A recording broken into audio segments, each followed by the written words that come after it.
देखिए बच्चों, हमने पिछले लेक्चर में ब्लॉक का जो है वो हॉरिजॉन्टल प्लेन में सारी डिस्कशन कर ली थी, है ना। कितना मिनिमम फोर्स चाहिए, फोर्स लगता है, बहुत सारे क्वेश्चन भी किए थे। अब हम जो ब्लॉक है उसको रफ इंक्लाइन प्लेन में रखेंगे, है ना। तो आप अब हेडिंग डाल लो यहाँ पर, block on rough inclined plane, rough inclined plane, है ना। तो जरा इसकी चर्चा करते हैं हम लोग।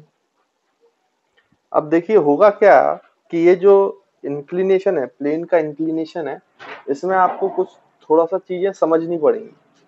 क्या समझना पड़ेगा, देखो मैं आपको दिखाता हूँ। जैसे मान लीजिए कि ये प्लेन है एक, है ना, ये आपको दिख रहा है और इसके ऊपर ये ब्लॉक रखा है। अब मैं इस प्लेन को इंक्लाइन कर रहा हूँ, देखो।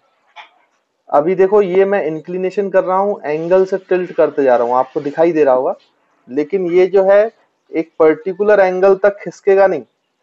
ये जो ऊपर ब्लॉक रखा है ये नीचे प्लेन से मैं इसको अगर एंगल टिल्ट करता जाऊंगा तो ये खिसक नहीं रहा है। फिर और टिल्ट करूंगा और टिल्ट करूंगा तो एक ऐसा एंगल आएगा जिसपे ये देखो खिसक गया। It is just begin to slide. फिर से देखिए, मैं इसको एंगल पे टिल्ट कर रहा हूँ, टिल्ट कर रहा हूँ, टिल्ट कर रहा हूँ, टिल्ट कर रहा हूँ। एक ऐसा एंगल जरूर आएगा, एंगल ऑफ इंक्लिनेशन। अगर मैं एंगल ऐसे बढ़ाते जाऊं बढ़ाते जाऊं बढ़ाते जाऊं तो एक एंगल ऐसा जरूर आएगा जिसपे ये स्लाइड कर जाएगा, जस्ट बिगिन टू स्लाइड करेगा। तो ये जो एंगल ऑफ इंक्लिनेशन है जिसपे ये जो ब्लॉक है ये जस्ट बिगिन टू स्लाइड कर जाए, इस एंगल को बोलते हैं एंगल ऑफ रिपोज, है ना बच्चों। इसको क्या बोलते हैं, एंगल ऑफ रिपोज।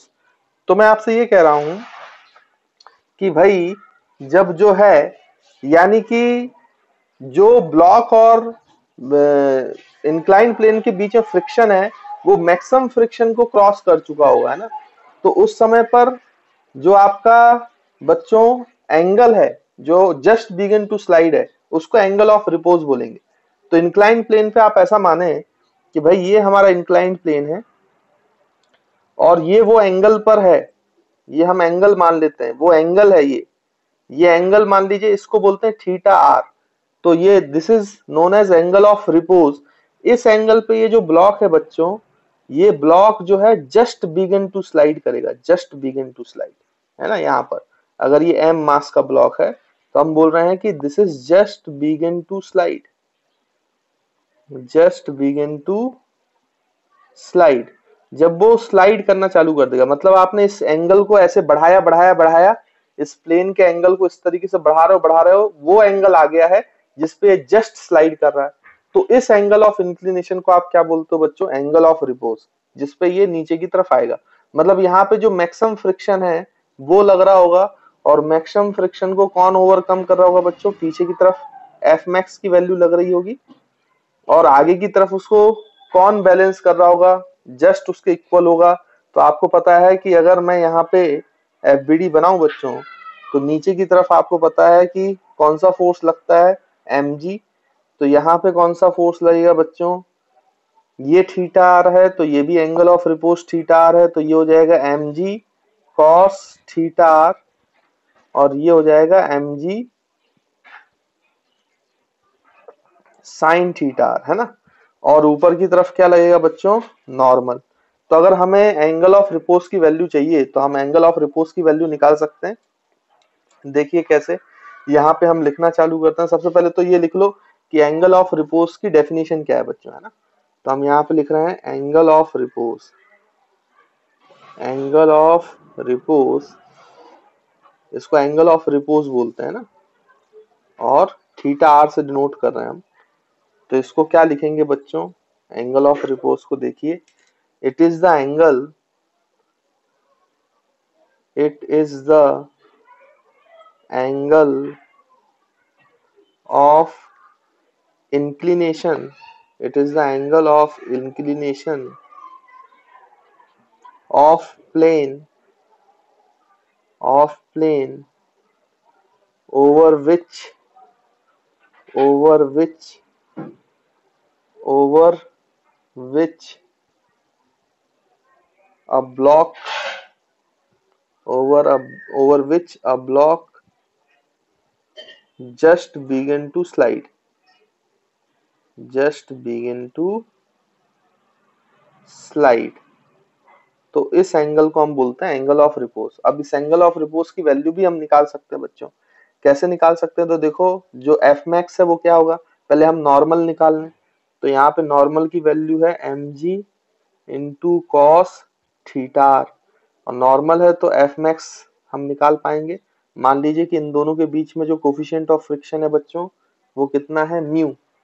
तो कोफिशिएंट ऑफ फ्रिक्शन म्यू है, तो आप बता सकते हो भाई कि this is equals to mu into n, और एन की वैल्यू क्या है भाई, mu m g cos theta R, है ना बच्चों।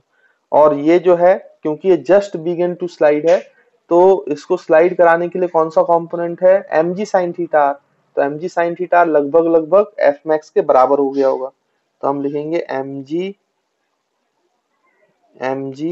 फिर से लिख देते हैं यहाँ पे कि एम जी जो साइन थीटा आर है बच्चों, sine theta R must be equals to f max, तो वो एफ मैक्स के बराबर होना चाहिए।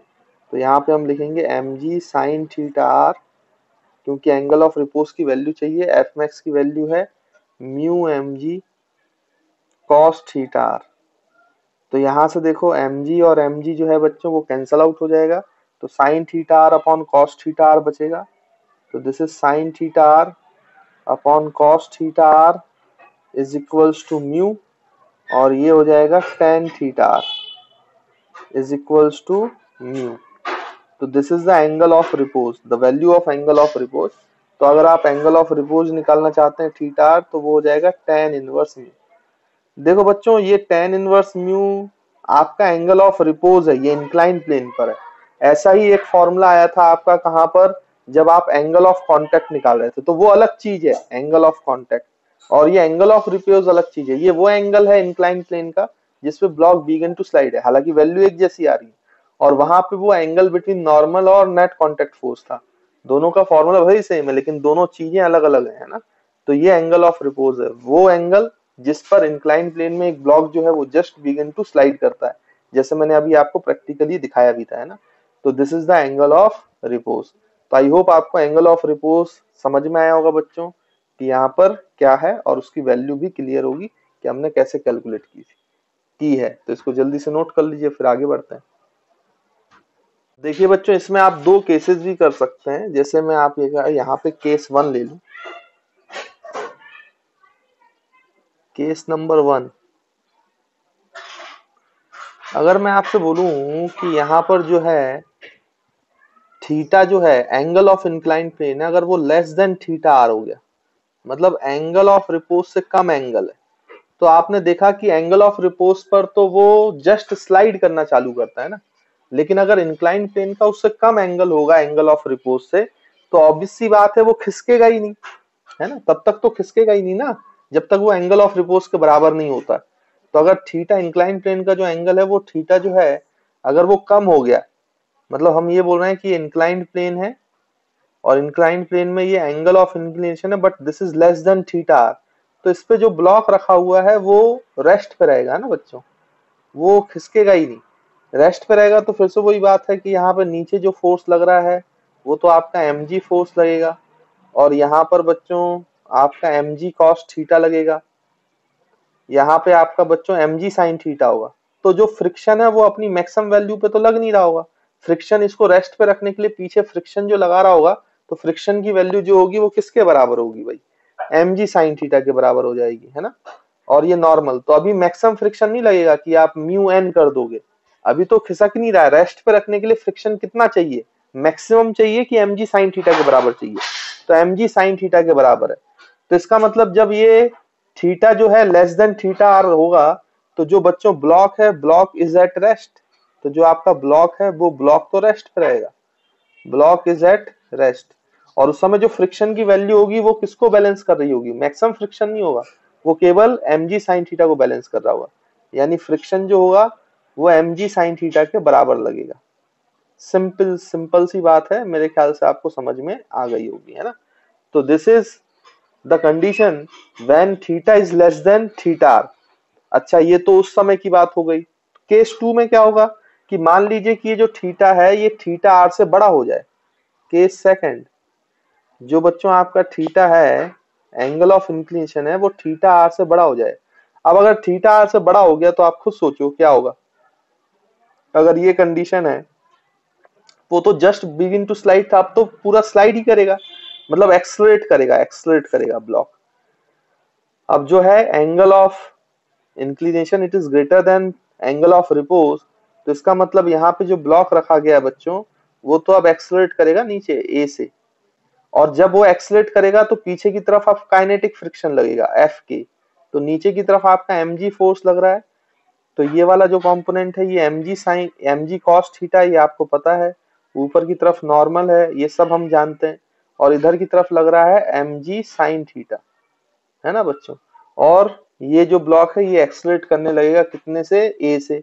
अब इसका जो एक्सलरेशन है वो एक्सलरेशन हमें निकालना है, तो हम कैसे निकालेंगे भाई, देखिए यहाँ पे हम कर सकते हैं क्या बच्चों, तो यहाँ पे हम लिख सकते हैं कि जैसे ही आपका थीटा थीटा है तो ब्लॉक जो है, तो ब्लॉक इज एक्सलरेटेड, तो हम बोल सकते हैं कि ब्लॉक एक्सलरेट करना चालू कर दे रहा है, ब्लॉक एक्सलरेट हो गया, एक्सलरेटेड हो गया, ठीक है।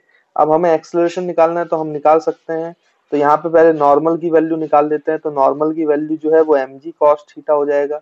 अगर यहाँ पर जो है काइनेटिक फ्रिक्शन जो है वो म्यू है ना, काइनेटिक फ्रिक्शन म्यू मान लेते हैं, म्यू के जो है वो म्यू के बराबर है काइनेटिक फ्रिक्शन, मतलब coefficient of kinetic friction mu के बराबर है, तो हम क्या लिखेंगे, net force is equals to m, Newton का सेकंड लॉ लगाएंगे, और यहाँ पे एक्सलेशन निकालना है, तो नेट फोर्स जो है वो mg sin theta minus f के होगा बच्चों, तो mg sin theta minus kinetic friction is equals to ma, kinetic friction जो है वो म्यू n के बराबर हो जाएगा, तो mg sin theta minus mu n is equals to ma, और n की वैल्यू है नॉर्मल रिएक्शन की वो mg cos थीटा है, तो यहाँ पे पुट करेंगे तो mg sin theta minus mu mg cos theta is equals to m into A, तो m हर जगह से बेटा कैंसिल आउट हो जाएगा, तो उसको कैंसिल कर दो, तो एक्सेलरेशन की वैल्यू आ गई कितनी बच्चों,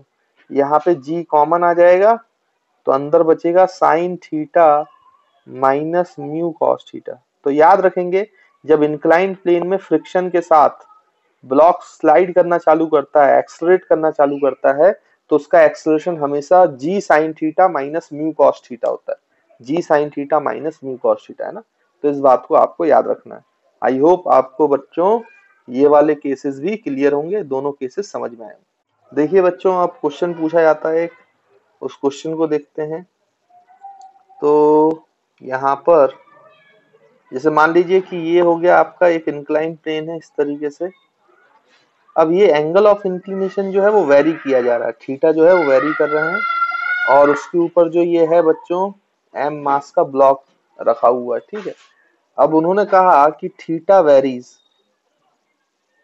जो थीटा उसको वेरी किया जा रहा है फ्रॉम 0 डिग्री टू 90 डिग्री, मतलब ये थीटा जो है वो 0 से 90 तक, ये जो एंगल ऑफ इंक्लिनेशन है बच्चों ये प्लेन है, ये ऐसे था, फिर इसको ऐसे धीरे धीरे टिल्ट किया जा रहा है, टिल्ट किया जा रहा है, और 0 डिग्री से 90 डिग्री तक वेरी किया जा रहा है ना। आई होप आप ये कंडीशन तो समझ ही गए हैं, जो इंक्लाइन प्लेन है उसका एंगल ऑफ इंक्लिनेशन लगातार चेंज कर रहा है, तो 0 डिग्री से लेकर ऐसे 90 डिग्री तक चेंज किया जा रहा है। उसके बाद फिर आपसे ये बोल रहा है कि अगर ऐसा किया जा रहा है तो comment on net contact force, तो नेट कांटेक्ट फोर्स के साथ क्या हो रहा है उस पर कमेंट करना है। नेट कांटेक्ट फोर्स मतलब कमेंट करने का मतलब आपको ये बताना है कि वो इंक्रीज हो रहा है कि डिक्रीज हो रहा है, कि इंक्रीज हो रहा है फिर डिक्रीज हो रहा है, पहले डिक्रीज हो रहा है कि फिर इंक्रीज हो रहा है, कांस्टेंट है थ्रू आउट, है ना। तो इस तरीके से कमेंट करना है जब थीटा 0 से 90 तक वेरी करेगा। चलिए तो इसको हम सॉल्व करते हैं, देखते हैं कि नॉर्मल जो नेट कांटेक्ट फोर्स है बच्चों उसका क्या हो रहा है। तो सबसे पहली बात तो आप इसको दो पार्ट में तोड़ सकते हो, 0 से 90 के बीच में ऐसा भी एंगल है एक जिसको हम एंगल ऑफ रिपोज बोलते हैं, जहां पर ये जो है पहले तो स्लाइड करेगा ही नहीं थीटा आर तक, उसके बाद फिर थीटा आर के बाद ये एंगल जो है वो स्लाइड करना चालू करेगा। यानी कि अगर थीटा जो है एंगल ऑफ रिपोज आप जानते हो, अभी हमने निकाला एंगल ऑफ रिपोज क्या है बच्चों, अगर यहाँ पर मैं बोलूं किसका कोफिशिएंट ऑफ फ्रिक्शन आपको म्यू दिया गया है ना बच्चों, कोफिशिएंट ऑफ फ्रिक्शन क्वेश्चन में दिया गया है आपको म्यू, है ना। तो यहाँ पे अगर मैं बोलूं तो पहले जो है एंगल ऑफ रिपोज है, वो रिपोज जो है एंगल ऑफ रिपोज वो tan इनवर्स म्यू है, इसमें तो कोई शक वाली बात नहीं। तो पहले तो 0 और 90 के बीच में एक ऐसा एंगल प्रेजेंट है जिस एंगल तक ये ब्लॉक स्लाइड नहीं करेगा, और उसके बाद फिर वो स्लाइड करना चालू करेगा। तो पहले हम देखें, इसको दो हिस्सों में तोड़ सकते हैं हम। तो पहले केस में हम क्या करें बच्चों कि केस 1 में मान लीजिए कि एंगल ऑफ इंक्लिनेशन जो है वो 0 से वेरी तो कर रहा है, बट अभी लेस देन थीटा आर है। तो लेस देन थीटा आर का मतलब, या फिर आप इसको ऐसे ही बोल सकते हो कि less than tan inverse mu है। तो जब थीटा आपका tan इनवर्स म्यू से कम है, यानी कि एंगल ऑफ रिपोज से कम है, तब की स्थिति बनाते हैं भाई। तो तब की सिचुएशन क्या है कि बच्चों ये आपका एंगल थीटा है, ये आपका ब्लॉक एम है। तो नीचे आपको पता है कि कौन सा फोर्स लगने वाला है बच्चों, mg फोर्स लगेगा। तो इस mg फोर्स के दो कंपोनेंट होंगे, ये भी आपको पता है, ये हो जाएगा mg cos थीटा, और यहाँ पे जो होगा बच्चों वो हो जाएगा नॉर्मल, और पीछे की तरफ फ्रिक्शन लगेगा क्योंकि ये स्लाइड नहीं कर रहा है, ये रेस्ट पर है। तो ये जो फ्रिक्शन है ये किसको बैलेंस करेगा, mg sin थीटा को, है ना। तो हम यहाँ पे देख सकते हैं कि जो mg sin थीटा है वो फ्रिक्शन के बराबर है, और नॉर्मल जो है वो mg cos थीटा के बराबर। अब आप ध्यान से देखो तो यहाँ पे लिख सकते हैं हम कि जो नॉर्मल है वो mg cos थीटा के बराबर है, और जो फ्रिक्शन है वो mg sin थीटा के बराबर है। अब आप जानते हो कि इन दोनों का जो रिजल्टेंट है भाई फ्रिक्शन का और नॉर्मल का, ये रिजल्टेंट ही तो नेट कांटेक्ट फोर्स है ना, FC। तो नेट कांटेक्ट फोर्स को निकालने का तरीका मैंने आपको पिछले लेक्चर में बताया था, रूट ओवर नॉर्मल का स्क्वायर प्लस फ्रिक्शन का स्क्वायर। तो अगर आप यहाँ पे करेंगे तो नॉर्मल का स्क्वायर हो जाएगा mg cos थीटा का होल स्क्वायर प्लस फ्रिक्शन का स्क्वायर जो है mg sin थीटा का होल स्क्वायर। अब देखो बच्चों mg का होल स्क्वायर कॉमन आ रहा है तो वो रूट के बाहर आ जाएगा, तो mg बाहर आ गया, अंडर रूट क्या बचा भाई, cos square theta plus sin square theta. और what is cos square theta, sin square theta. तो cos square theta sin square theta 1 होता है, तो ये mg तो कांस्टेंट फोर्स है भाई, ये तो कांस्टेंट फोर्स है। इसका मतलब जो नेट कांटेक्ट फोर्स है, नेट कांटेक्ट फोर्स है वो 0 से थीटा आर तक, एंगल ऑफ रिपोज तक, या 0 से tan इनवर्स म्यू तक तो कांस्टेंट रहने वाला है। तो पहले ये जो नॉर्मल कांटेक्ट फोर्स है, नेट कांटेक्ट फोर्स है, ये आपका कांस्टेंट रहेगा। फिर अब देखते हैं कि थीटा आर के बाद क्या होता है, अगर उसके बाद एंगल चेंज करेंगे तो क्या होगा, है ना। तो यहाँ पे हम इसका दूसरा पार्ट सॉल्व कर सकते हैं इसी क्वेश्चन में, कि जब आपका एंगल है सेकंड केस में वो greater than angle of repose हो जाए, या फिर इसी को हम लिख सकते हैं कि theta is greater than tan inverse mu हो जाए, तो फिर क्या होगा बच्चों। तो तब की अगर हम सिचुएशन बनाएं तो ये आपका इंक्लाइन प्लेन है, ये आपका एंगल थीटा है, थीटा जो है वो नॉर्मल से अब बड़ा हो चुका है। यहाँ पर आपको पता है कि ये स्लाइड करेगा मतलब नीचे की तरफ एक्सलरेट करेगा, तो जो फ्रिक्शन लगेगा वो काइनेटिक फ्रिक्शन लगेगा, यानी कि यहाँ पे जो फ्रिक्शन लग रहा है आपका वो काइनेटिक फ्रिक्शन लग रहा है।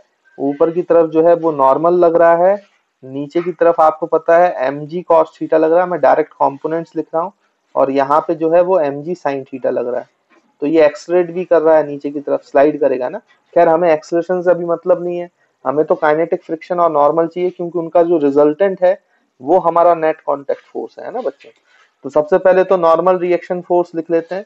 तो नॉर्मल रिएक्शन फोर्स कितना हो जाएगा बच्चों, mg cos थीटा, इसमें तो कोई दिक्कत वाली बात है नहीं।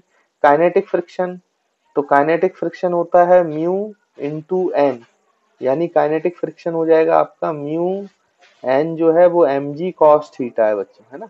तो यहाँ पे अगर आप ध्यान से देखें तो जो नेट कांटेक्ट फोर्स है वो हो जाएगा root over N square plus kinetic friction का square which is equals to root over, तो ये हो जाएगा mg cos थीटा का होल स्क्वायर प्लस बच्चों यहाँ पे क्या हो जाएगा म्यू mg cos थीटा, तो म्यू mg cos थीटा का होल स्क्वायर।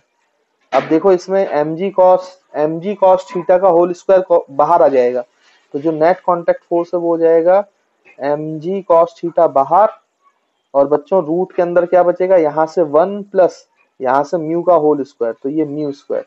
तो ये आपका नेट कांटेक्ट फोर्स है जब एंगल जो है वो एंगल ऑफ रिपोर्ट से ज्यादा है। अब आप ध्यान से देखो तो यहाँ पे थीटा इंक्रीज हो रहा है, थीटा इंक्रीज हो रहा है तो कॉस थीटा की वैल्यू बच्चों डिक्रीज होगी।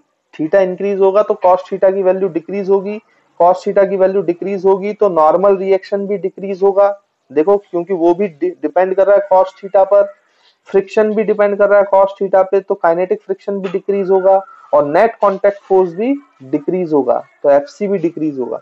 यानी कि जब थीटा एंगल ऑफ रिपोर्ट से ज्यादा है और फिर वो इंक्रीज कर रहा है 90 तक, थीटा आर से 90 तक, तो नेट कांटेक्ट फोर्स जो है वो डिक्रीज कर रहा है। और जब थीटा आर से छोटा थीटा था यानी 0 से थीटा आर तक जब इंक्रीज करेगा तब नेट कांटेक्ट फोर्स जो है वो कांस्टेंट है। तो हम कमेंट कर सकते हैं नेट कांटेक्ट फोर्स पे कि net contact force, net contact force first constant, तो पहले वो कांस्टेंट रहेगा एंड देन डिक्रीजेस, और उसके बाद वो डिक्रीज करना चालू करेगा। तो पहले थीटा आर तक कांस्टेंट रहेगा, फिर थीटा आर से ज्यादा एंगल पर वो डिक्रीज करना चालू करेगा। तो this is the comment on net contact force when block is on inclined plane. तो आई होप आपको बच्चों ये पूरी एनालिसिस क्लियर होगी, समझ में आई होगी। तो देखिए स्टूडेंट, अब मैं अगर बात करूं तो यहाँ पर एक और क्वेश्चन करते हैं जल्दी से, जो कि बहुत फेमस क्वेश्चन बना के और बहुत इंपॉर्टेंट भी है, और कई बार बच्चे इसको रट भी लेते हैं, लेकिन आप ध्यान से सुनेंगे तो रटने की जरूरत नहीं है, आप बात समझ जाएंगे। मान लीजिए मैं क्वेश्चन के थ्रू करा रहा हूँ, फिर बाद में जैसे किताबों में लिखा रहता है वो मैं आपको बता दूंगा। तो देखो बच्चों, ये 37 डिग्री का एंगल है, इंक्लिनेशन है, उसके ऊपर एक ब्लॉक रखा है। तो ब्लॉक मान लीजिए कि 2 kg का है ना, इसमें कोई दिक्कत वाली बात नहीं है। और कोफिशिएंट ऑफ फ्रिक्शन जो है वो 0.2 है, ऐसा हमें दिया हुआ है ना। अब उसमें क्वेश्चन ये पूछा गया है कि फाइंड द रेंज। अच्छा, यहाँ पे हम क्या कर रहे हैं कि एक्सटर्नल फोर्स लगा रहे हैं, ये तो ऊपर की तरफ कैपिटल एफ मतलब एक्सटर्नल फोर्स लग रहा है, ये आपको दिया गया है, डायरेक्शन दिया हुआ है एक्सटर्नल फोर्स। क्वेश्चन क्या पूछा है कि इस एक्सटर्नल फोर्स की आपको रेंज बताना है, रेंज, वैल्यू नहीं बोल रहा हूँ बच्चों, वो ज्यादा आसान क्वेश्चन हो जाएगा अगर मैं वैल्यू पूछूंगा, तो आपको पूरी रेंज बताना है फोर्स की। तो क्वेश्चन ये बोला गया है कि find the range of capital F. इस एक्सटर्नल फोर्स की रेंज बताना है कि कितने मिनिमम कितना फोर्स लगाएं और मैक्सिमम कितना फोर्स लगाएं, so that the block is at rest, ताकि जो ब्लॉक है वो रेस्ट पे रह पाए, इज एट रेस्ट है ना। तो ब्लॉक मूव ना करे, तो ब्लॉक मूव नहीं करे तो उसके लिए मिनिमम कितना फोर्स लगाया जा सकता है और मैक्सिमम कितना, मतलब पूरा का पूरा रेंज बताना है आपको। तो ये अच्छे सवालों में गिनती होती है इसकी। तो चलिए इसको हम सॉल्व करने की कोशिश करते हैं। तो सबसे पहली बात तो है कि आपको एफबीडी बनाना चाहिए बच्चों, है ना। तो सॉल्व करने के लिए एफबीडी बनाना तो बड़ा जरूरी है, बिना उसके तो क्वेश्चन सॉल्व ही नहीं हुआ। तो हम यहाँ पे सॉल्यूशन करते हैं बच्चों, और फिर से इन सिचुएशन को यहाँ पे क्रिएट कर लेते हैं। तो आपको समझ में आ रहा होगा कि ये इंक्लाइंड प्लेन है, कितने एंगल पे इंक्लाइंड है, 37 डिग्री। यहाँ पे ब्लॉक रखा हुआ है बच्चों, कितने का है, 2 kg का है। और यहाँ पर अगर हम देखें तो यहाँ पे एफबीडी बनाए तो आपको समझ में आ रहा होगा कि नीचे की तरफ जो है बच्चों वो 20 न्यूटन का फोर्स लग रहा है, और इस डायरेक्शन में अगर ये 37 है तो ये 37 है, कई बार हम देख चुके हैं तो इसको बार बार बताने की जरूरत है नहीं, आपको समझ में आता है। तो 20 cos 37, तो 20 cos 37 मतलब 4/5, 5 से 20 कैंसिल हो जाएगा तो 4 बचेगा, 4 into 4 तो क्या ये 16 न्यूटन होगा, है ना। ये भी आपको समझ में आता है। ऊपर की तरफ नॉर्मल होगा, इधर mg sin 37 होगा, sin 37 की वैल्यू कितनी हो जाती है बच्चों, 3/5, तो ये 12 न्यूटन का फोर्स आएगा, है ना। और ऊपर की तरफ हम क्या लगा रहे हैं, F। अब यहाँ पे फ्रिक्शन देखते हैं कि फ्रिक्शन क्या है। अब देखो मान लो कि अभी ये फोर्स जो है वो 12 न्यूटन से कम है, हम ऐसा मान रहे हैं कि अभी फोर्स को हम 12 न्यूटन से कम रखते हैं, है ना। तो यहाँ पे मैं केस 1 लेके चल रहा हूँ। पहले केस में हम क्या कर रहे हैं, केस फर्स्ट में, कि हम ये मान के चल रहे हैं कि जो हमारा एक्सटर्नल फोर्स है वो हम 12 न्यूटन से छोटा रख रहे हैं। तो अगर हम 12 न्यूटन से छोटा रख रहे हैं तो पहले फ्रिक्शन को भूल जाया करो। फ्रिक्शन की डायरेक्शन देखने का तरीका क्या है कि अगर ये एक्सटर्नल फोर्स 12 न्यूटन से छोटा है तो मतलब ब्लॉक नीचे की तरफ खिसकेगा, और अगर ब्लॉक नीचे की तरफ खिसकेगा तो फ्रिक्शन कहां लगेगा बच्चों, ऊपर की तरफ। अब सबसे पहले ये देख लो कि मैक्सिमम फ्रिक्शन कितना लग सकता है, मैक्सिमम फ्रिक्शन। तो अगर हम यहाँ पे एफ मैक्स की बात करें तो मैक्सिमम फ्रिक्शन जो होता है वो होगा म्यू एन। तो म्यू की वैल्यू तो बच्चों 0.2 है, इनटू एन जो है वो 16 है। देखो एन जो है नॉर्मल रिएक्शन वो 16 न्यूटन है, ये तो आपको समझ में आ रहा है एफबीडी से। तो इसका मतलब मैक्सिमम फ्रिक्शन जो है एफ मैक्स जो लग सकता है, क्या मैक्सिमम फ्रिक्शन हमेशा लगता है? नहीं, जितनी जरूरत है उतना लगता है, जब मैक्सिमम की जरूरत होगा तो मैक्सिमम लगेगा।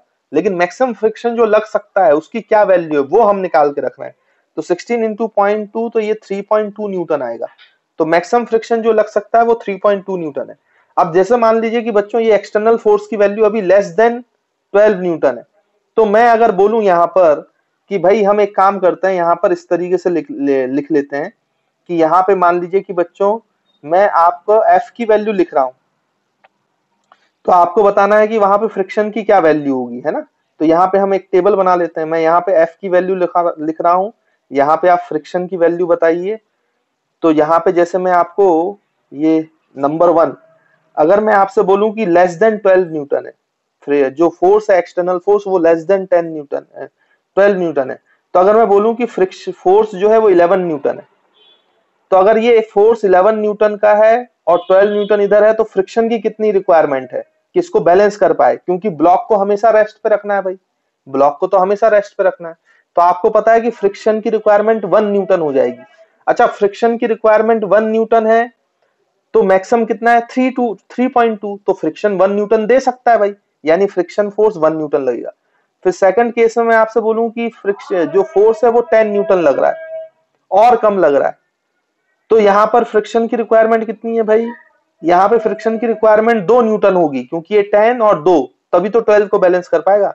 और मैक्सिमम कितना लग सकता है 3.2, तो भाई 2 लग ही जाएगा, उसमें कोई दिक्कत वाली बात है नहीं।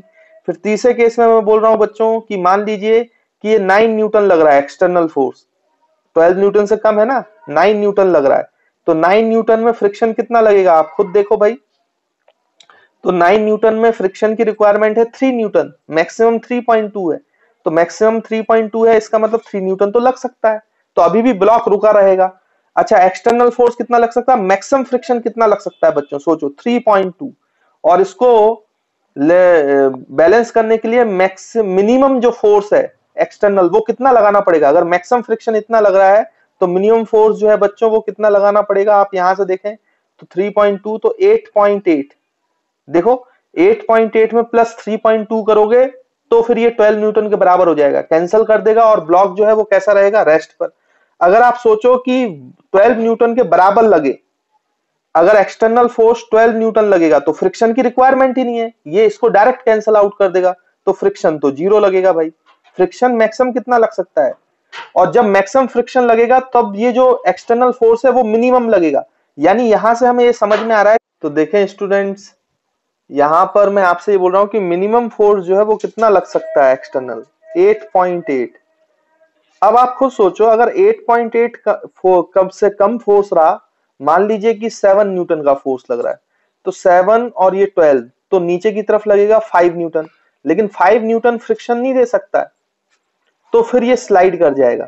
यानी कि अगर एक्सटर्नल फोर्स जो है एफ, उसकी वैल्यू अगर 8.8 से कम हो गई, 8.8 न्यूटन, तो फ्रिक्शन सफिशिएंट नहीं है उसको रोकने के लिए, तो फिर हम क्या बोलेंगे कि ब्लॉक विल स्लाइड।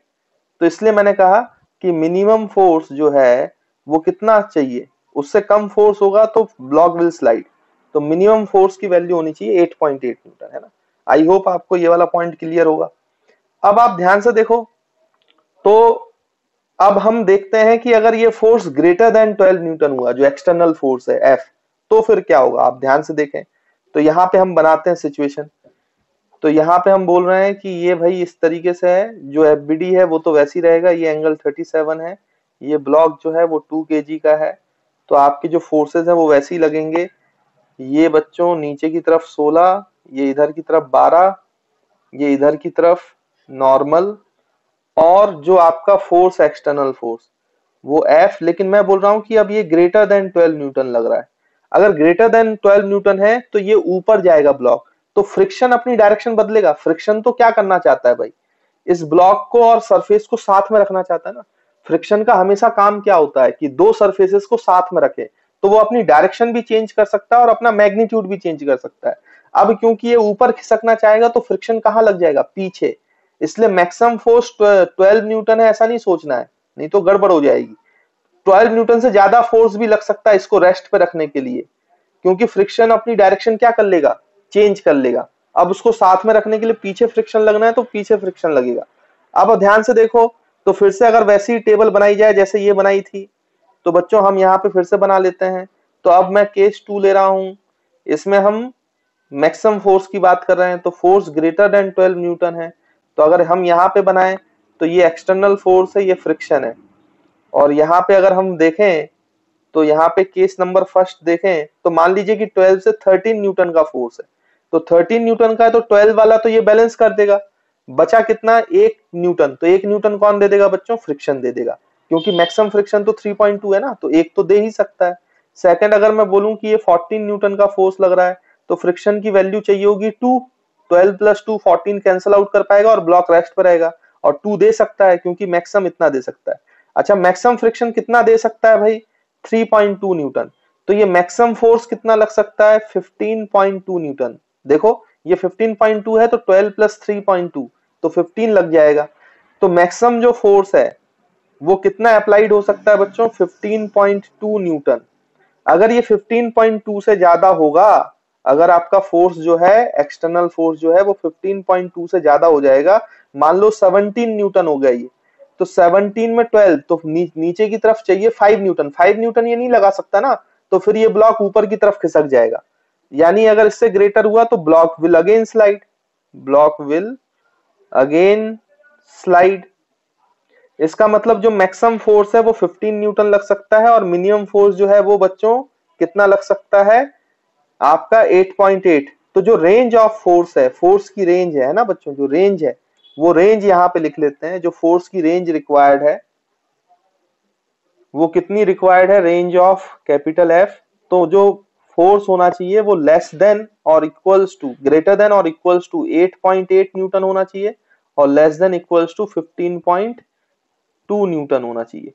तभी आपका ब्लॉक रेस्ट पे रह पाएगा, नहीं तो ब्लॉक रेस्ट पे नहीं रहेगा। इससे कम हुआ तो ब्लॉक विल स्लाइड, और इससे ज्यादा हुआ तो भी ब्लॉक विल स्लाइड, है ना बच्चों। अब बुक में इसको कैसे लिखते हैं, देखो अगर आप ध्यान से देखें तो ये है क्या, ये जो आपने एफ मिनिमम निकाला है ये 8.8 जो है, ये 8.8 है क्या, ये आपका 12 न्यूटन जो आपका ये एमजी वाला फोर्स लग रहा है, माइनस मैक्सिमम फोर्स है, मैक्सिमम फोर्स म्यू एन। तो देखो ये माइनस 3.2 करोगे तो ये आंसर आएगा। ये एफ मैक्सिमम है क्या, ये है आपका 12 न्यूटन जो एमजी साइन थीटा लग रहा है, प्लस जो मैक्सिमम फ्रिक्शन है 3.2, तो ये मैक्सिमम फोर्स बना। तो बुक में इस रेंज को ऐसे लिखते हैं। अब वो बच्चों को समझ में नहीं आता है क्योंकि वो एक्सप्रेशन से लिखा हुआ है, लेकिन मैंने आपको न्यूमेरिकल के थ्रू समझाया। तो जनरली अगर हम ये रेंज लिखें, जनरली किसी भी कंडीशन में, जनरली बच्चों, है ना, तो जनरली हम ये रेंज जो है मैक्सिमम जो एक्सटर्नल फोर्स है उसको हम लिख सकते हैं क्या, ये है, लिखेंगे हम, ये जो है ये mg साइन थीटा है। 12 न्यूटन क्या है भाई, mg sine theta minus mu n. तो म्यू एन क्या होता है, mg cos theta, mu mg cos theta. तो ये एक्चुअली में mg sine theta minus mu mg cos theta है, और लेस देन इक्वल्स टू क्या होना चाहिए बच्चों, mg साइन थीटा, और ये प्लस एफ मैक्स है, मतलब ये म्यू mg cos थीटा है।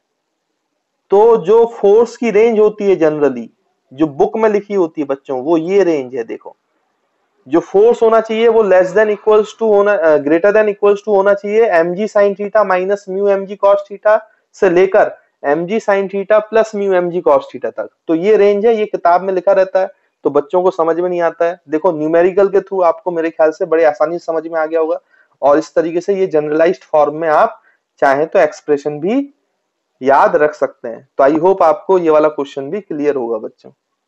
देखिए बच्चों, ये क्वेश्चन आपसे पूछा गया है तो इसमें ये ब्लॉक है 5 kg का, ऐसे इंक्लाइन 20√2 न्यूटन का फोर्स लग रहा है, और जो म्यू है वो आपका बच्चों 0.5 है। आपको बताना है कि नॉर्मल क्या है, फ्रिक्शन क्या है और एक्सेलरेशन क्या है ब्लॉक का। तो सबसे पहले एफबीडी बना लो, वो काम तो अपन को करना ही है। तो ये 50 न्यूटन का फोर्स नीचे लग रहा होगा, तो इसके दो कंपोनेंट हो जाएंगे। एक कंपोनेंट ये है, ये जो है ये एंगल 37 डिग्री हो जाएगा, तो 50 cos 37, तो 50 cos 37 4/5 होता है, तो 5 से 50 कैंसिल हो जाएगा, तो ये 40 न्यूटन का फोर्स लगेगा। इधर कितने न्यूटन का फोर्स लगेगा बच्चों, 30 न्यूटन का। 50 sin 37 अगर आप करोगे, वैसे ही 20 के दो component along the incline, perpendicular incline, 20√2 है, cos 45 है, तो 1/√2 का √2 कैंसिल, तो ये भी 20 होगा, ये भी 20 होगा, ऊपर की तरफ नॉर्मल भी लगेगा इस तरीके से, है ना। तो अगर यहाँ से हम नॉर्मल रिएक्शन निकाल के देखें भाई, तो नॉर्मल रिएक्शन हम निकाल सकते हैं, कितना लगेगा बच्चों, देखो नॉर्मल रिएक्शन यहाँ पे निकालें तो नॉर्मल, जैसे vertical perpendicular to incline plane, तो ये ब्लॉक मूव नहीं कर रहा है ना, रेस्ट पे है, तो नॉर्मल प्लस 20 जो है वो 40 के बराबर होगा। तो नॉर्मल रिएक्शन जो है बच्चों वो किसके बराबर आ जाएगा, 20 न्यूटन के।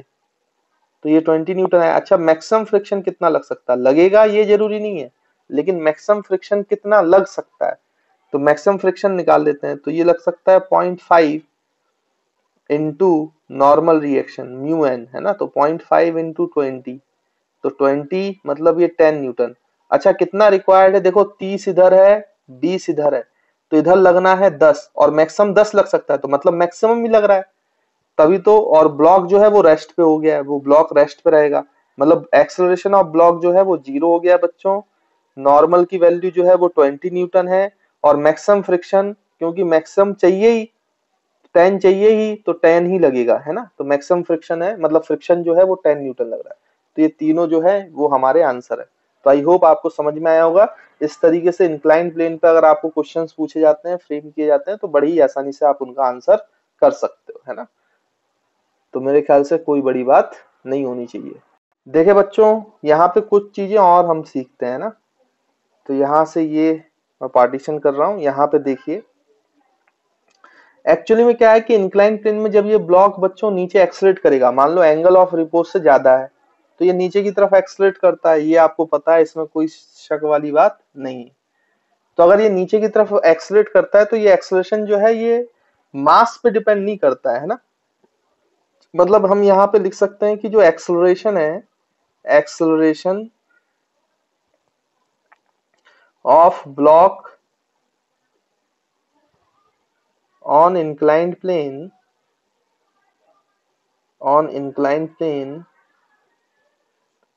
does not depends on mass। वो मास पे डिपेंड नहीं होता, चाहे फ्रिक्शन हो चाहे फ्रिक्शन नहीं हो, does not depends on mass, है ना। ये बात आप समझते भी हैं, does not depends on mass of body। जो भी बॉडी नीचे एक्सलेट कर रही होगी उसके मास पे डिपेंड नहीं करता है। कैसे, मैं आपको एग्जांपल के थ्रू भी समझाता हूँ।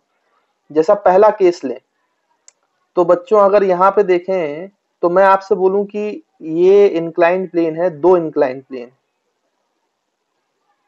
दोनों इंक्लाइंड प्लेन थीटा थीटा है। मैं यहाँ पे डिफरेंट डिफरेंट मास रख रहा हूँ। इस इंक्लाइंड प्लेन पे m1 मास रखा और इस इंक्लाइंड प्लेन पे m2 मास रखा हूँ, है ना। अब मैं आपसे दोनों का एक्सेलरेशन पूछा हूँ, तो आपको पता है कि इसका इस तरफ जो कंपोनेंट होगा वो m1g sin थीटा होगा, और इसका भी इस साइड जो एक्सेलरेशन होगा वो m2g sin थीटा होगा, है ना। ये बात तो आप मानते हैं, इसमें तो कोई दिक्कत नहीं। लेकिन इन दोनों का एक्सेलरेशन जो है बच्चों वो सेम होगा। क्यों सेम होगा, मैं आपको बताता हूँ। अगर यहाँ पे आप नेट फोर्स लगाएं, net force is equals to ma लगाएं, तो आपको ये पता चलेगा नेट फोर्स तो m1g sin थीटा ही है, और इज इक्वल्स टू वो m1 इंटू ए है। तो यहाँ से m1 कैंसिल, तो a की वैल्यू क्या आई बच्चों, g sin थीटा। तो ये मास पे कहाँ डिपेंड कर रहा है। वैसे इसका एक्सेलरेशन भी m2 मास है, बट इसका एक्सेलरेशन भी इतना ही आएगा, क्योंकि m2g sin थीटा जो है वो ma के बराबर है, और इसमें मास जो है वो m2a है, तो m2 कैंसिल हो जाएगा। तो यहाँ पे भी देखो एक्सेलरेशन की वैल्यू वही आ रही है। तो आप देखें तो m1 मतलब एक्सेलरेशन ऑफ फर्स्ट मास और एक्सेलरेशन ऑफ सेकंड मास, ये दोनों की वैल्यू जो है बच्चों वो बराबर है, g sin थीटा। तो ये मास पे डिपेंड करता ही नहीं है एक्सेलरेशन। अच्छा, ये तो तब है जब यहाँ पे फ्रिक्शन नहीं था, मतलब इन दोनों जगहों पर कोफिशिएंट ऑफ फ्रिक्शन जो था वो 0 था, ये तो तब है। अब मान लीजिए कि इन दोनों जगहों पर कोफिशिएंट ऑफ फ्रिक्शन भी आ जाए और जो एंगल है वो थीटा मतलब एंगल ऑफ रिपोज से ज्यादा हो जाए, तो फिर क्या हम इन पॉइंट्स को देख सकते हैं, फिर देखते हैं कि मास पे जो है वो डिपेंड करता है कि नहीं करता है ना। तो सेकंड केस में देखो, अब एक जैसे आते हैं कि नहीं आते हैं। तो यहाँ पे हम सेकंड केस लें बच्चों, तो ये आपका क्या हो जाएगा, इंक्लाइंड प्लेन हो जाएगा। इंक्लाइंड प्लेन अभी भी थीटा है भाई, यहाँ पे दूसरा इंक्लाइंड प्लेन है, उसमें भी दूसरा मास रखेंगे, वो भी मान लीजिए कि एंगल थीटा पे ही इंक्लाइंड है। तो यहाँ पर m1 मास रखो, कोफिशिएंट ऑफ फ्रिक्शन जो है वो म्यू है, और यहाँ पे भी कोफिशिएंट ऑफ फ्रिक्शन म्यू है, और आपका मास जो है वो m2 है। तो यहाँ पे कोफिशिएंट ऑफ फ्रिक्शन जो है वो बच्चों हम m2 रख रहे हैं, ठीक। अब आप ध्यान से देखो, तो यहाँ पर जो है एक्सेलरेशन की बात करें, फ्रिक्शन की बात करें, तो नीचे की तरफ क्या लगेगा बच्चों, m1g साइन थीटा। यहाँ पे बात करें तो नीचे की तरफ लगेगा m2g साइन थीटा। और फ्रिक्शन कहाँ लगेगा, क्योंकि एक्सेलरेट कर रहा है, एंगल ऑफ रिपोज से ज्यादा है, तो ऊपर की तरफ फ्रिक्शन लगेगा, फ्रिक्शन लगेगा म्यू m1g कॉस थीटा, है ना, क्योंकि नॉर्मल जो है वो m1g कॉस थीटा होगा। इस पे भी ऊपर की तरफ फ्रिक्शन लगेगा, कितना फ्रिक्शन लगेगा बच्चों, म्यू m2g कॉस थीटा, है ना। अब हम देखो एक्सेलरेशन निकालेंगे, तो फिर से net force equals to ma रखो, तो इसके लिए लिखेंगे, m1g sine theta minus mu m1g cos theta is equals to m into acceleration m1 into a। तो यहाँ से m1 m1 m1 कैंसिल हो जाएगा, तो एक्सेलरेशन की वैल्यू क्या आई बच्चों, g sine theta minus mu G cos theta, जैसे मैंने आपको पहले बोला था। तो यहाँ पर भी देखो मास पे डिपेंड तो एक्सेलरेशन कर ही नहीं रहा है ना, फ्रिक्शन भी होने के बावजूद, तो मास पे कभी डिपेंड ही नहीं करता है एक्सेलरेशन। वैसे यहाँ पे देखो m2g sine theta minus mu m2g cos theta is equals to m2 into a करेंगे, तो m2 m2 m2 सब जगह से कैंसिल हो जाएगा। तो फिर से जो एक्सेलरेशन आ रहा है वो कितना आएगा, देखो बच्चों, g sine theta minus mu G cos theta, है ना, जी कॉमन लोगे तो फिर से वही एक्सेलरेशन आ जाएगा जो यहाँ पे आया है।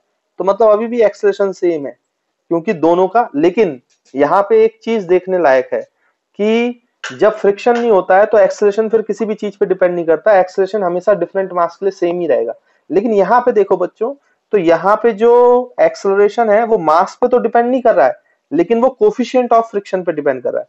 अब यहाँ पे एक्सेलरेशन इसलिए सेम हुआ क्योंकि दोनों में कोफिशिएंट ऑफ फ्रिक्शन सेम था। लेकिन अगर सोचो ये कोफिशिएंट ऑफ फ्रिक्शन सेम नहीं होता, ये कोफिशिएंट ऑफ फ्रिक्शन अलग होता, तो फिर क्या स्थिति होती, अगर ये कोफिशिएंट ऑफ फ्रिक्शन म्यू1 होता और ये कोफिशिएंट ऑफ फ्रिक्शन म्यू2 होता, तो यहाँ पे म्यू1 आता और यहाँ पर म्यू2 आता। तो चलिए नेक्स्ट पेज पे वो देखते हैं। अभी तो एक्सेलरेशन बराबर है, ये आप बोल सकते हो कि acceleration of one is equals to acceleration of second block, दोनों का बराबर है क्योंकि दोनों का एक्स जो म्यू है वो बराबर है कोफिशिएंट ऑफ फ्रिक्शन। लेकिन अगर दोनों का म्यू सेम नहीं होगा तो एक्सेलरेशन में अंतर आएगा, वो मास पे डिपेंड नहीं करता बट कोफिशिएंट ऑफ फ्रिक्शन पे डिपेंड करता है। तो वो हम चलिए अब नेक्स्ट पेज पे देखते हैं कि अगर दोनों का कोफिशिएंट ऑफ फ्रिक्शन अलग होगा तो फिर क्या होगा। तो इसको जल्दी से नोट करो बच्चों, फिर नेक्स्ट पेज पे आते हैं। तो देखिए बच्चों, जो मैं अभी आपसे बोल रहा था कि मान लीजिए कि यहाँ पे जो केस है वो थर्ड हम लेते हैं। अब जो कोफिशिएंट ऑफ फ्रिक्शन है वो अलग अलग ले, तो क्या होगा, जैसे मान लीजिए कि ये आपका इंक्लाइन प्लेन है, थीटा जो है वो थीटा जो है एंगल ऑफ रिपोज से ज्यादा है भाई। तो यहाँ पे m1 ब्लॉक है लेट्स सपोज, और यहाँ पे जो कोफिशिएंट ऑफ फ्रिक्शन है वो म्यू1 है, और वैसे ही हम यहाँ पे ले लेते हैं, तो यहाँ पे भी एंगल ऑफ रिपोज से ज्यादा है और ब्लॉक जो है मास m2 का है, और यहाँ पे कोफिशिएंट ऑफ फ्रिक्शन जो है वो म्यू2 है। तो फिर से अगर आप एफबीडी बनाओगे तो एफबीडी से तो आपको क्लियरली समझ में आ रहा है भाई कि नीचे की तरफ क्या लगेगा, m1 जी साइन थीटा, और ऊपर की तरफ लगेगा भाई फ्रिक्शन, और इसमें भी ऊपर की तरफ लगेगा फ्रिक्शन जो म्यू m2g कॉस थीटा होगा, और ये m2g साइन थीटा होगा। खैर मैं आपसे दोबारा एक क्वेश्चन नहीं लिख रहा हूँ, एक क्वेश्चन हम लिख चुके हैं।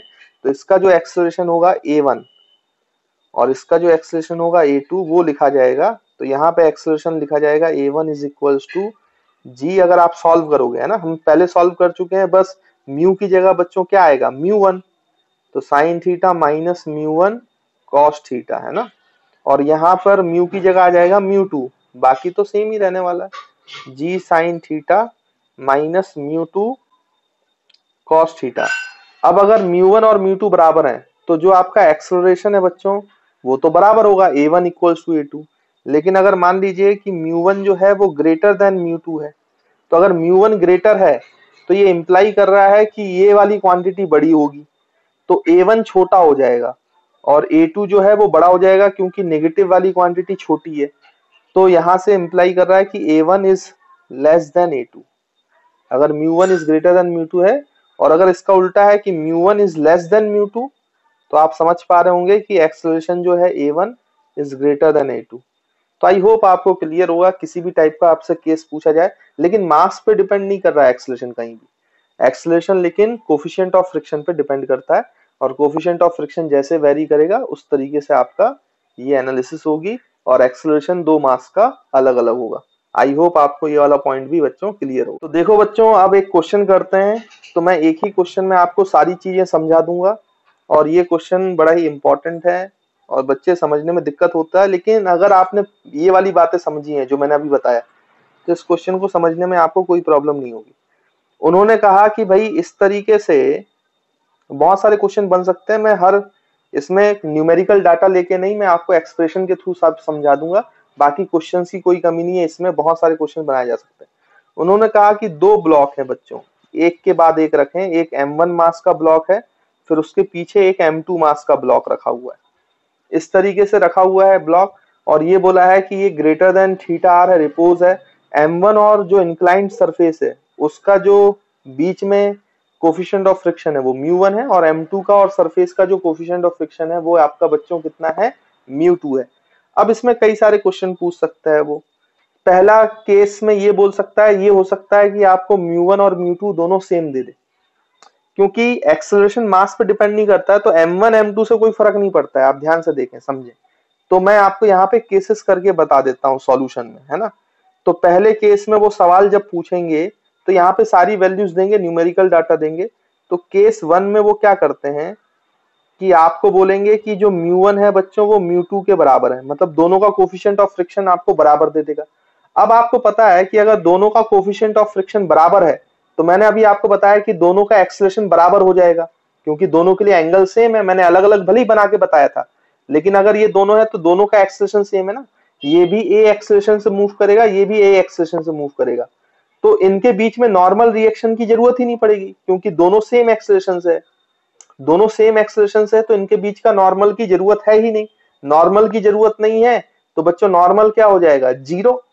तो यहाँ पे नॉर्मल रिएक्शन की जरूरत नहीं है, क्योंकि दोनों का एक्सेलरेशन जो है सेम है, क्योंकि वो दोनों जो मासेस हैं वो टूगेदर, वो दोनों एक साथ मूव करेंगे।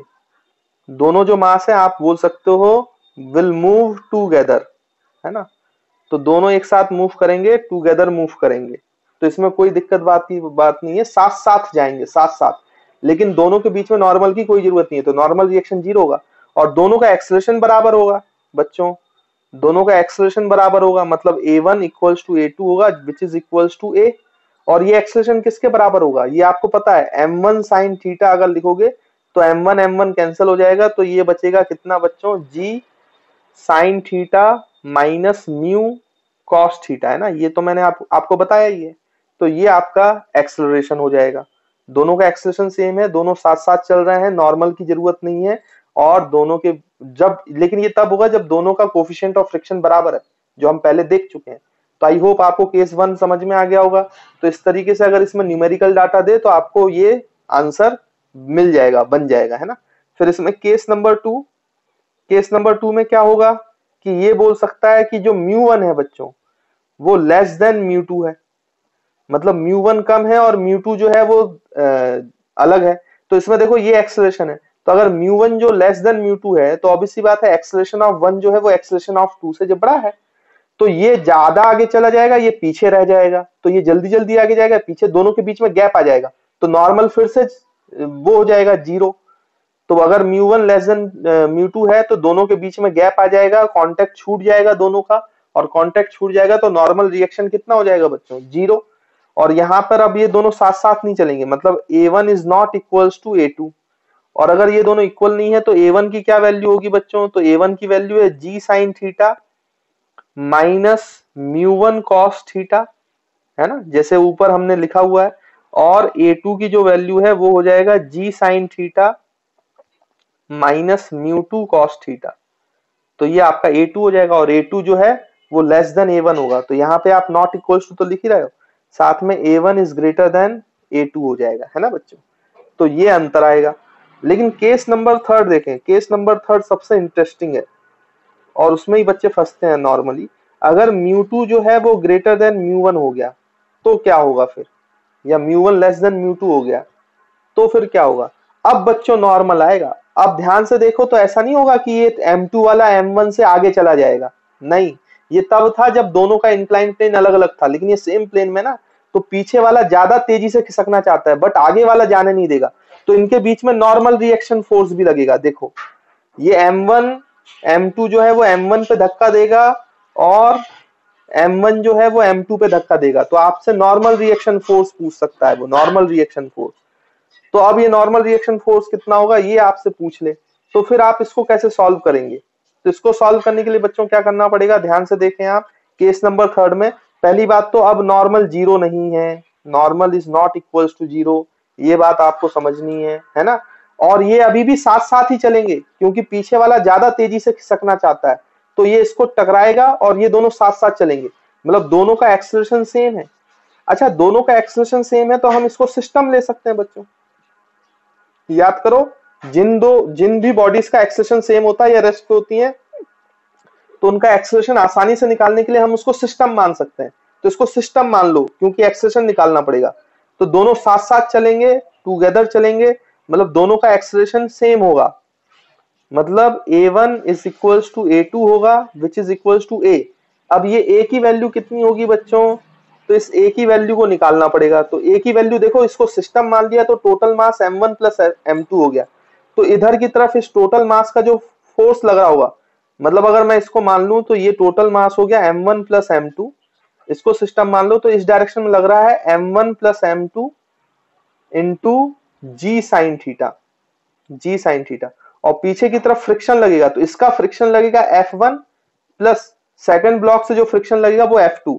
तो हम यहाँ पे लिखेंगे, देखो बच्चों एक्सेलरेशन की बड़ी सी वैल्यू आएगी, ये आएगा M1 plus M2 into G sine theta minus इस वाले का फ्रिक्शन M1 का फ्रिक्शन F1, तो F1 का फ्रिक्शन होगा mu M1 M1G cos theta, है ना बच्चों, और माइनस F2 वाले का फ्रिक्शन होगा, इसका नॉर्मल होगा mu M2G sign cos theta. तो ये हो जाएगा म्यू2 M2G cos थीटा। देखो बच्चों, और उसके बाद अपॉन में ये तो नेट फोर्स हुआ, अपॉन में total mass of the system, तो which will become M1 plus M2। तो देखो इस तरीके से ये एक्सेलरेशन निकाला जाएगा। अब बच्चे इसको देख के घबरा जाते हैं, कंफ्यूज हो जाते हैं, जबकि घबराने की जरूरत नहीं है। अगर हमें समझ में आता है तो बहुत ही आसानी से हम निकाल पाएंगे। और अगर हमें इसमें पूछे कि भाई नॉर्मल रिएक्शन की क्या वैल्यू है, तो नॉर्मल रिएक्शन के लिए आप ध्यान से देखें, केस थर्ड ले लें। अब नॉर्मल रिएक्शन, क्योंकि अभी हमने इन दोनों को सिस्टम ले लिया था तो नॉर्मल इंटरनल हो गए थे, इसलिए यहाँ पे मेंशन करने की जरूरत नहीं है। अब अगर हम केस थर्ड में नॉर्मल रिएक्शन निकालना चाहते हैं तो हमें एक कोई भी वो बनाना चाहिए। एक्सेलरेशन तो हमें मिल गया ना बच्चों, तो हम यहाँ पे M1 का FBD बना लेते हैं। तो M1 पे नॉर्मल रिएक्शन ये लग रहा है, और यहाँ पर एक्सेलरेशन जो है वो A की वैल्यू ये है, और एक फोर्स और लग रहा है M1G साइन थीटा। तो अगर हम यहाँ पर F net is equal to MA लिखें तो आप बहुत आसानी से लिख सकते हो भाई। और इसका एक पीछे की तरफ फोर्स लग रहा है friction force, that is mu one M1 G cos theta, है ना। तो यहाँ पे net force is equal to MA अगर हमें लिखना चाहिए तो हम कैसा लिखेंगे बच्चों, normal plus M1G sine theta minus mu one M1 G cos theta is equals to M1A। और M1A की वैल्यू बच्चों यहां से आएगी, M1A की वैल्यू यहां से आपको निकालनी पड़ेगी। तो नॉर्मल रिएक्शन की वैल्यू कितनी हो गई केस नंबर थर्ड में। अब मैं A की वैल्यू यहां पुट नहीं कर रहा हूं, मैं डायरेक्ट लिख रहा हूं यहां पर। तो ये हो जाएगा बच्चों कितना, M1A और ये उधर जाएगा तो माइनस m1g कॉमन आ जाएगा, अंदर बचेगा साइन थीटा, है ना बच्चों। और ये जो है ये उधर जाएगा तो प्लस हो जाएगा, तो माइनस कॉमन आया तो यहाँ पे माइनस आएगा और ये हो जाएगा μ1 cos थीटा, है ना। तो ये नॉर्मल की वैल्यू है, एक ही वैल्यू आप उठा के पुट कर दोगे तो ये आंसर आएगा। हालांकि न्यूमेरिकली जब ये सवाल आएगा तो सॉल्व करना ज्यादा आसान होगा। अभी मैं वेरिएबल के फॉर्म में लिख रहा हूं, तो ये अगर वैल्यू यहाँ पुट कर दोगे तो बड़ा ऐसा एक्सप्रेशन आता है, तो बुक्स में दिया जाता है तो बच्चे कंफ्यूज हो जाते हैं, उनको समझ में नहीं आता है। लेकिन आई होप आपको तीनों केस समझ में आ गए होंगे। अच्छा, इसमें क्या कर सकता है कि इस तरीके से पूछ सकता है कि भाई ये जो m1 m2 है इसको स्ट्रिंग से जोड़ दे, मतलब बीच में रस्सी से जोड़ दे, तो उसमें भी सेम केस होगा, पहला केस वही होगा और जिसमें थर्ड केस है वो सेकंड केस में होगा, क्योंकि m1 ज्यादा हो जाएगा तो टेंशन आएगा, और m2 जो सेकंड केस है वो थर्ड केस में चला जाएगा, है ना, अगर बीच में रोप लगा देता है। तो आई होप आपको अगर इस टाइप के क्वेश्चन पूछे जाएंगे तो आप उनका आसानी से आंसर कर पाओगे, न्यूमेरिकल डाटा कुछ भी दिया हो आप उसको सॉल्व कर पाओगे। तो मैंने केसेस के फॉर्म में बहुत सारे सवाल ऐसा समझो करा दिए, क्योंकि इसमें न्यूमेरिकल डाटा अलग अलग करेंगे और ये केस अलग अलग बनेंगे, तो बहुत सारे सवाल बनाए जा सकते हैं। इसलिए मैं कोई एक पर्टिकुलर आपको सवाल नहीं करा रहा था, मैंने पूरा कॉन्सेप्ट आपको बता दिया। तो इस तरीके से आप चाहें तो क्वेश्चन सॉल्व कर सकते हैं।